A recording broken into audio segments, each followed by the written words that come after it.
Salam müəllimlər, hər vaxtınız xeyir olsun. Hal-hazırki mövzumuz 6-cı sinif texnologiya dərsliyindən məktəbdə ünsiyyət və davranış mədəniyyəti mövzusudur. Bəli, 6-cı sinif dərsliyindən məktəbdə ünsiyyət və davranış mədəniyyəti.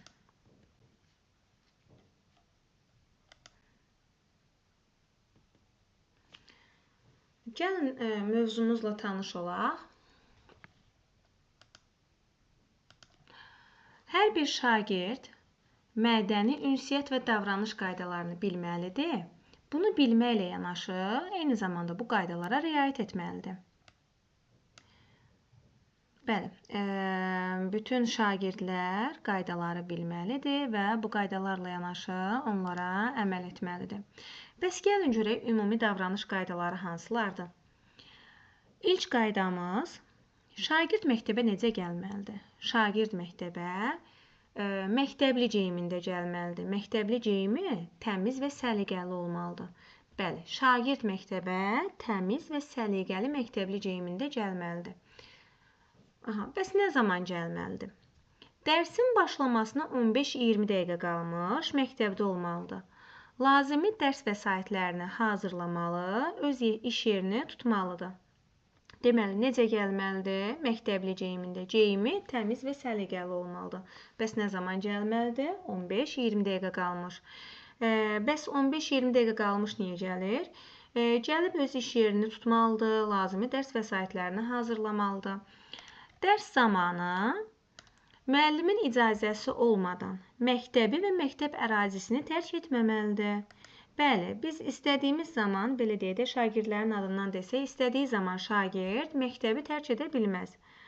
Müəllimin icazəsi olaraq, müəllimin icazəsi olmalıdır ki, şagird məktəbi tərk etsin. Dərsdə iştirak etmədiyi halda sinif rəhbərinə tibbi arayış və ya valideynləri tərəfindən yazılmış izahat təqdim edilməlidir. Deməli, əgər şagird məktəbin ərazisini tərk etmək istəyirsə, mütləq şəkildə müəllimin icazəsi olmalıdır. Yəni, müəllimin icazəsi olmadan nə məktəbi, nə də məktəbin ərazisini tərk etməməlidir şagird.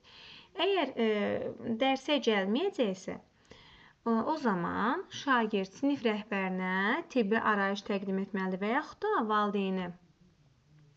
valideyni tərəfindən yazılan izahat təqdim etməlidir. Üzürlü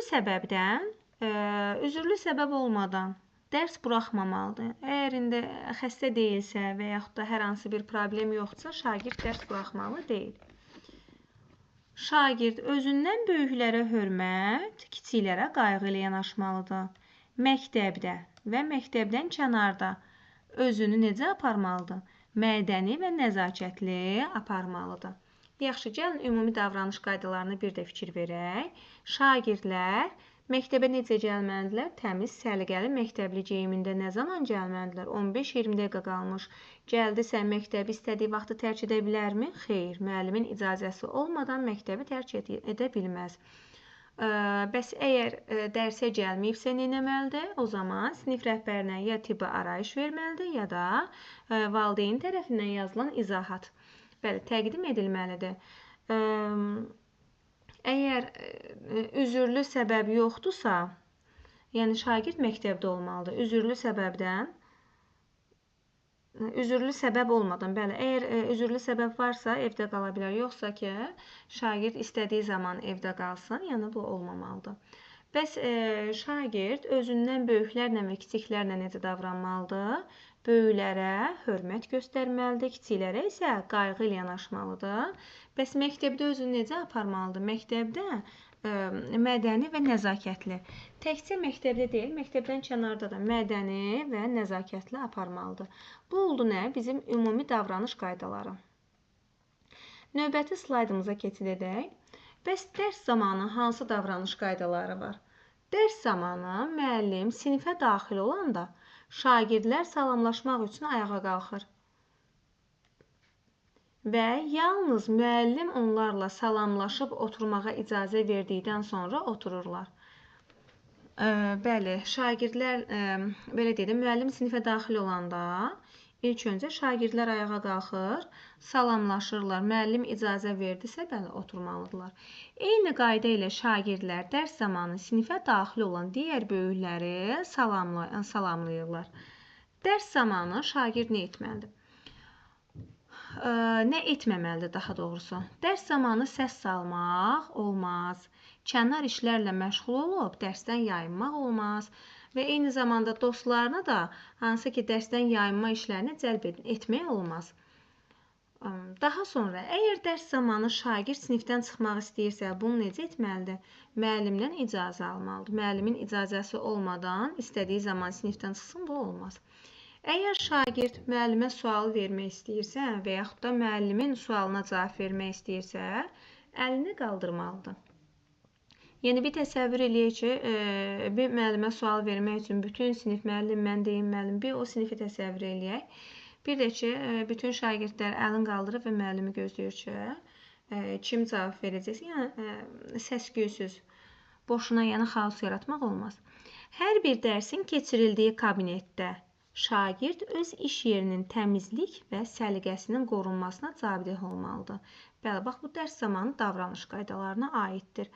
Hər bir dərsin keçirildiyi kabinetdə şagird öz iş yerinin təmiz və səliqəli olmasına cabideh olmalıdır. Şagird dərs zamanı müəllimin tələblərini yerinə yetirməyə çalışmalıdır. Məsələn, müəllim çalışma verib, tapşırıq verib, məsələ verib. Yəni, hər bir şagirdin borcudur ki, vəzifəsidir ki, bunu icra etsin. Şagird yüksək və aydın səslə cavab verməlidir. Aydın və yüksək səslə cavab verməlidir. Zəng çalınarkən yalnız müəllim dərsin bitməsini elan etdikdən sonra şagirdlər sinifdən çıxa bilərlər. Bəli, nə zaman ki zəng çalındı, bəlkə müəllim fikrini bitirməyib, müəllim fikrini bitirdikdən sonra, belə deyək də, elan etdi ki, uşaqlar tənəffüsdür, sinifdən çıxa bilərsiniz. Bəli, bu zaman şagirdlər part arxasından kənarlaşa bilərlər. Müəllim sinifdən çıxarkən şagirdlər ayağa qalxmalıdırlar. Bəli, müəllim sinifə daxil olanda da şagirdlər salamlaşmaq üçün ayağa qalxırdı və müəllimin belə deyək, icazə verdikdən sonra otururdular. Dərsin sonunda da belə. Zəng çalındı, müəllim dərsin bitməsini elan etdi. Ondan sonra şagirdlər sinifdən kənara çıxırlar və yaxud da ki, müəllim sinifdən çıxarkən ayağa qalxmalıdırlar.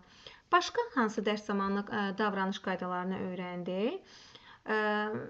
Təkcə müəllim sinifə girəndə şagirdlər ayağa qalxıb salamlaşırdı? Xeyr.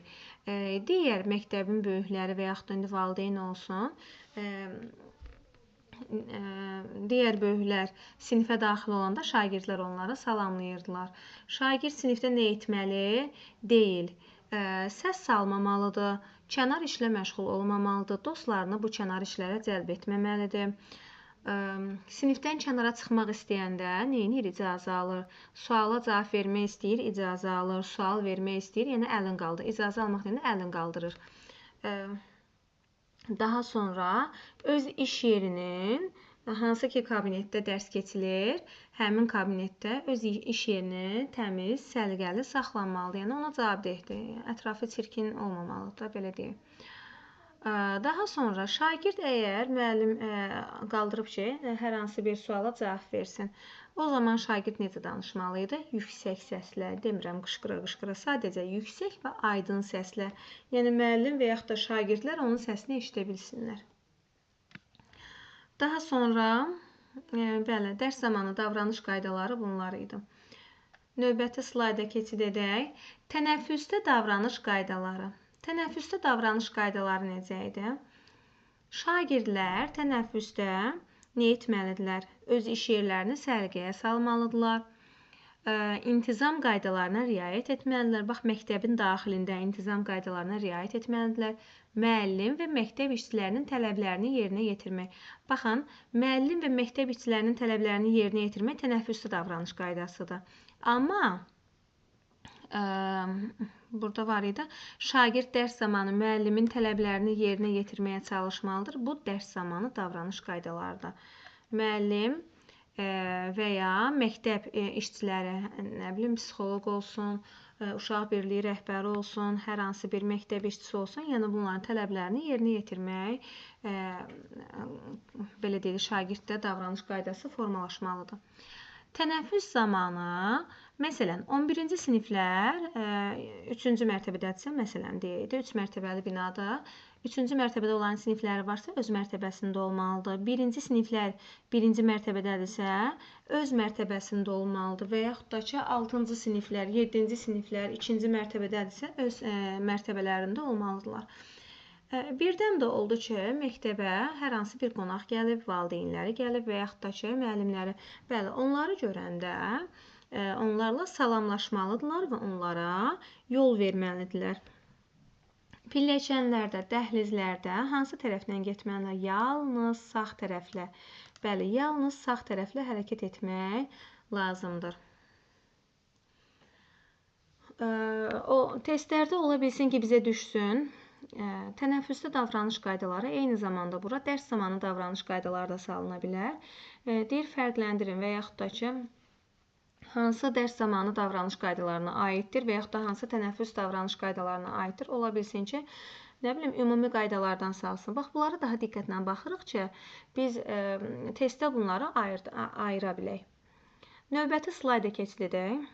Bunu təkrar etmədik. Bir də baxaq, tənəffüsdə davranış qaydaları nə idi? İş yerimizi səliqəyə salmalıydı. Əgər məktəbdə hər hansı bir qonaq varsa, onlarla salamlaşmalıydıq, onlara yol verməliydik. Məktəbdə müəllim və yaxud da məktəb işçiləri var isə, onların tələbini yerinə yetirməliydi. Tənəffüs zamanı hər kəs öz mərtəbəsində olmalıydı. Bəs necə hərəkət etməliydi? Pilləkənlərdə də, dəhlizlərdə də. Yalnız sağ tərəflə hərəkət etməliydi.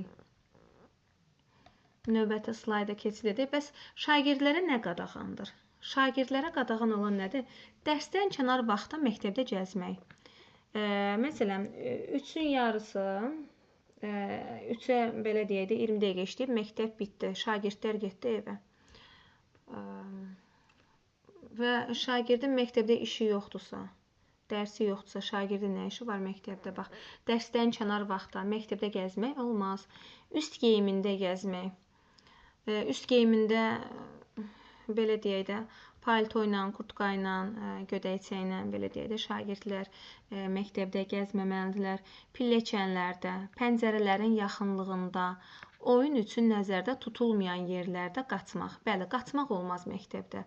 Nə pilləkənlərdə qaçmaq olmaz, nə pəncərələrin yaxınlığında, nə də ki, oyun üçün nəzərdə tutulmayan yerlərdə. Bəli, qaçar. Ümumiyyətlə, məktəbdə niyə qaçaq ki, belə deyək, uşaqlar niyə qaçsınlar ki? Qaçsalar, yıxılacaqlar, əziləcəklər, toqquşacaqlar. Hələ pilləkənlərdə qaçmaq, bəli, bunlar təhlükəlidir şagirdlərimiz üçün. Bir-birini itələmək, bir-birinə nəyisə atmaq və yaxud da fiziki güc tətbiq etmək, bəli, bunlar qadağandır. Təhlükəlidir və qadağandır. Etik davranışa zidd ifadələr işlətmək və səs salmaq, dərslərin gedişinə mane olmaq. Etik davranışa zidd ifadələr işlətmək, səs salmaq. Bəzən məktəblərdə olur, uşaqlar qəribə səslər çıxardılar, yəni bu şagirdlərə qadağandır, olmaz. Və yaxud da ki, etik davranışa zidd ifadələr işlədirlər, dərsin gedişinə mane olurlar, bəli, bunlar şagirdlərə qadağandır. Sinif üzrə növbətçinin vəzifəsi. Bəs növbətçinin vəzifəsi nədir, müəllimlər? Gəlin baxaq. Tənəffüs zamanı sinif otağında olmaq.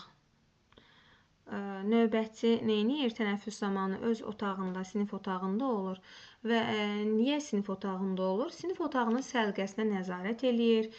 Sinif otağını dərsə hazırlamaq üçün müəllimə kömək eləyir.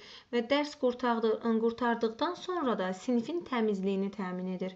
Bəli, növbətçinin vəzifəsi nə oldu? Sinif otağında olmalıdır. Səliqəyə nəzarət etməlidir, müəllimə kömək etməlidir və dərs qurtardıqdan sonra da sinifin təmizliyini təmin etməlidir. Yaxşı, bəs şagirdlər yeməkxanada hansı davranış qaydalarına riayət etməlidirlər? Yemək zamanı ədəb qaydalarına riayət etmək. Bəli, ədəb qaydalarına riayət etməlidirlər. Yeməkxana işçilərinə hörmətlə yanaşmaq. Bəli, yeməkxana işçilərinə hörmətlə yanaşmalıdırlar. Yemək zamanı qonşu masalarda oturanları narahat etməmək üçün yüksəkdən danışmamalıdırlar. Yeməkdən sonra masanı yığışdırmaq, stulları yerinə qoymaq. Məktəb yeməkxanasının əmlakına qayğı ilə yanaşmaq, yeməkxanaya üst geyimində daxil olmamaq. Bəli, bunlar nə oldu? Yeməkxanada davranış qaydaları. Deməli, məktəbdə də üst geyimində gəzmirdi, yeməkxanaya da üst geyimində daxil olmurduq. Məktəbin əmlakına, belə deyək də, məktəb yeməkxanasının əmlakına qayğı ilə yanaşılmalı idi. Yeməkxana işçilərinə hörmətlə yanaşılmalı idi. Ədəb qaydalarına riayət etmək lazımdır. Qonşu masada oturan, belə deyək, şagirdləri narahat etməmək üçün neyinirik? Yüksəkdən danışmırıq. Yedikdən sonra da masanı yığışdırıb stulları yerinə qoymalıyıq. Bəli, bunlar da nə oldu? Şagirdlərin yeməkxanada davranış qaydaları. Bəli, bunlar da bizim ilk mövzumuz.